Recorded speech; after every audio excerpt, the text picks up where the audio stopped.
Hi friends, ಎಲ್ಲರೂ ಹೇಗಿದ್ದೀರಾ? I hope ಎಲ್ಲರೂ ಚೆನ್ನಾಗಿದ್ದೀರಾ ಅಂತ ಅನ್ಕೊಂಡು ಇವತ್ತಿನ ವಿಡಿಯೋನ ಸ್ಟಾರ್ಟ್ ಮಾಡ್ತಾ ಇದ್ದೀನಿ. ಸೊ ಆ್ಯಕ್ಚುಲಿ ರಕ್ಷಿತಾ ಶೆಟ್ಟಿ ಬಗ್ಗೆ ನಿನ್ನೆ ಒಂದು ವಿಡಿಯೋ ಹಾಕಿದ್ದೆ. ಅಂದರೆ ಕ್ವಾಟ್ಲೆ ಕಿಚನ್ ಸ್ಟಾರ್ಟ್ ಆಗಿತ್ತಲ್ವಾ. ಸೊ ರಕ್ಷಿತಾ ಶೆಟ್ಟಿ ಅವರು ಕೂಡ ಕ್ವಾಟ್ಲೆ ಕಿಚನಲ್ಲಿ ಕುಕ್ ಆಗಿ ಪಾರ್ಟಿಸಿಪೇಟ್ ಮಾಡ್ತಿದ್ದಾರೆ. ಸೊ ಸಿಕ್ಕಾಪಟ್ಟೆ ಖುಷಿ ಆಯಿತು ನನಗೆ. ಪ್ರೋಮೋ ರಿವ್ಯೂ ಮಾಡೋಕ್ಕೆ ನನಗೆ ಸಿಕ್ಕಾಪಟ್ಟೆ ಎಕ್ಸೈಟಂಗೆ ಇದ್ದೆ. ಸೊ ಹಾಗೆ ಇವತ್ತು ಒಂದು ವಿಡಿಯೋನ ರಕ್ಷಿತಾ ಶೆಟ್ಟಿ ಅವರು ಅವರ ಒಂದು ಇನ್ಸ್ಟಾಗ್ರಾಮ್ ಇದರಲ್ಲಿ ಹಾಕಿದ್ರು, ರೀಲ್ ಹಾಕಿದ್ರು ಒಂದು. ಅದನ್ನು ನೋಡಿದಾಗ ನನಗೆ ಸಿಕ್ಕಾಪಟ್ಟೆ ಖುಷಿ ಆಯಿತು. ಸೊ ಅದ್ರ ಬಗ್ಗೆ ಮಾತನಾಡೋಣ ಅಂತ ಹೇಳ್ಬಿಟ್ಟು ನನಗೆ ಆ್ಯಕ್ಚುಲಿ ನಾನು ರಕ್ಷಿತಾ ಶೆಟ್ಟಿ ವ್ಲಾಗ್ಸ್ನೆಲ್ಲ ನೋಡುವಾಗ ಮೀನಿಂದು ಅದು ಇದು ಎಲ್ಲನೂ ಕೂಡ ವೀಡಿಯೋಸ್ ಮಾಡುವಾಗ, ಹಾಗೆ ವ್ಲಾಗಲ್ಲಿ ಅವರು ಒಂದು ಇಡ್ಲಿ ಕ್ಯಾಂಟೀನ್ ಏನೋ ನಡೆಸ್ತಾ ಇದ್ರು. ಸೊ ಅದ್ರದ್ದು ಬಗ್ಗೆನೂ ಕೂಡ ಒಂದು ವ್ಲಾಗ್ ಎಲ್ಲ ಕೂಡ ಹಾಕಿದಾಗ ನಾನು ಏನೇನು ಅಂದ್ಕೊಂಡೆ, ನಮ್ಮ ರಕ್ಷಿತಾ ಶೆಟ್ಟಿ ತುಂಬ ಚೆನ್ನಾಗಿ ಅಡುಗೆ ಮಾಡ್ತಾರೆ ಅಂತ ನಾನು ಅಂದ್ಕೊಂಡಿದ್ದೆ. ಸೊ ಬಿಗ್ ಬಾಸ್ ಮನೇಲೂ ಕೂಡ ಅವರು ಚೆನ್ನಾಗಿ ಅಡುಗೆ ಮನೇಲಾಗಿರ್ಬೋದು, ಇನ್ನೊಬ್ರನ್ನ ಕೇರ್ ಮಾಡೋದ್ರಲ್ಲಾಗಿರ್ಬೋದು, ಎಲ್ಲ ರೀತಿಯಲ್ಲೂ ಕೂಡ ಸೂಪರು. ರಕ್ಷಿತನ ಬಗ್ಗೆ ಮಾತಾಡೋ ಹಂಗೆ ಇಲ್ಲ ಆ ರೀತಿ. ಸೊ ಇದರಲ್ಲಿ ನನಗೆ ತುಂಬ ಎಕ್ಸೈಟ್ಮೆಂಟ್ ಇದೆ. ರಕ್ಷಿತಾ ಶೆಟ್ಟಿ ಅವರು ಏನಂತ ಹೇಳಿದ್ರು ಅಂದರೆ, ಈ ಒಂದು ವಿಡಿಯೋನ ನೀವು ಯಾರು ನೋಡಿದರೆ ಇನ್ಸ್ಟಾಗ್ರಾಮಲ್ಲಿ ಹಾಕಿರೋಂತಹ ನಮ್ಮ ರಕ್ಷಿತಾ ಶೆಟ್ಟಿ ಅವರ ಇನ್ಸ್ಟಾಗ್ರಾಮ್ ಇದರಲ್ಲಿ ಹಾಕಿದ್ದಾರೆ ನೋಡಿ ನೀವು. ನಾನು ನನಗೆ ಬರೋದಿಲ್ಲ, ನನಗೆ ಅಡುಗೆ ಏನೂ ಬರೋದಿಲ್ಲ, ನನಗೆ ತುಂಬ ಇಷ್ಟ ಅಡುಗೆ ಮಾಡೋಕ್ಕೆ ತುಂಬ ಇಷ್ಟ, ಬಟ್ ನನಗೆ ಅಡುಗೆ ಏನೂ ಬರೋದಿಲ್ಲ, ಬಟ್ ಆದರೂ ನಾನು ಕ್ವಾಟ್ಲೆ ಕಿಚನಲ್ಲಿ ಹೆಂಗೆ ಮಾಡ್ತೀನಿ ಅಂತ ನೋಡಿ ಅಂತ ಹೇಳಿದ್ದಾರೆ. ಹಾಗೆ ಅಲ್ಲಿನ ಒಂದು BTS ಅಂತ ಹೇಳ್ತಾರಲ್ವ, ಹೆಂಗೆ ಅಂದರೆ ರಕ್ಷಿತಾ ಶೆಟ್ಟಿ ಅವರು ಒಂದು ವ್ಲಾಗು ಕೂಡ ಅಲ್ಲಿ ಸ್ಟಾರ್ಟ್ ಮಾಡಿದ್ದಾರೆ. ಇನ್ನು ಪ್ರೊಮೋ ಶೂಟ್ಗೆ ಅಂತ ಹೋಗುವಾಗ ವ್ಲಾಗ್ ಕೂಡ ಮಾಡ್ತಾ ಇದ್ದಾರೆ. ಸೊ ವ್ಲಾಗ್ ಮಾಡೋ ಅವ್ರಿಗೆ ವ್ಲಾಗ್ ಎಲ್ಲೋದ್ರೂ ಕೂಡ ವ್ಲಾಗ್ ಮಾಡಬೇಕು ಅನ್ನೋದು ತುಂಬ ಇಷ್ಟ ಅನ್ನೋದು ಕಾಣಿಸ್ತಾ ಇತ್ತು ರಕ್ಷಿತಾ ಶೆಟ್ಟಿ ಅವರು.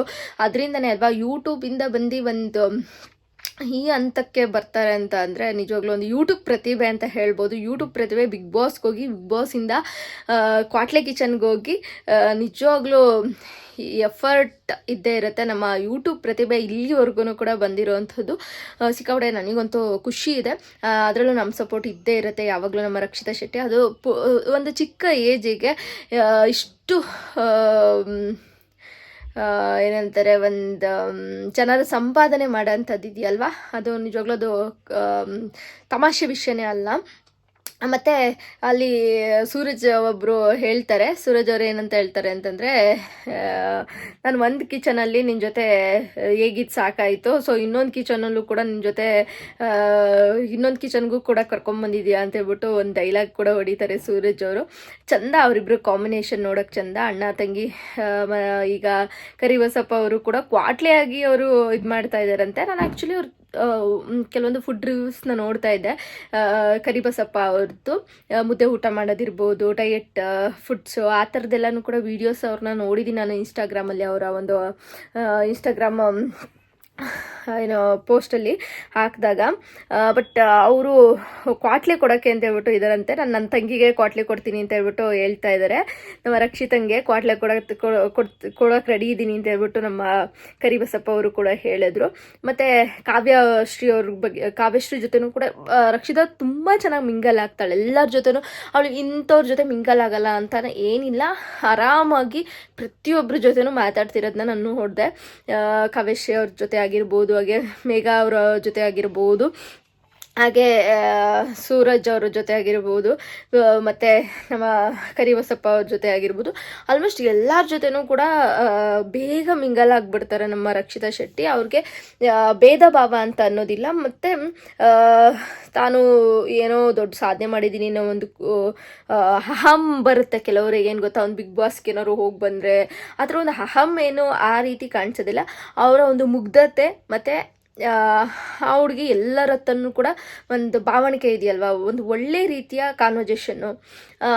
ಅದು ನಮ್ಮವರು ಅಂತ ಎಲ್ಲರೂ ಓದ್ ಜಾಗದಲ್ಲಿ ಅಲ್ಲಿರೋರೆಲ್ಲ ನಮ್ಮವರು ಅಂತ ಆಕ್ಸೆಪ್ಟ್ ಮಾಡಿಕೊಂಡು ಆ ಪ್ರೀತಿಯಿಂದ ಮಾತಾಡ್ಸೋದಕ್ಕೇ ಎಲ್ಲರೂ ಕೂಡ ಬೇಗ ಮಿಂಗಲ್ ಆಗಿಬಿಡ್ತಾರೆ ನಮ್ಮ ರಕ್ಷಿತಾ ಶೆಟ್ಟಿ ಜೊತೆ.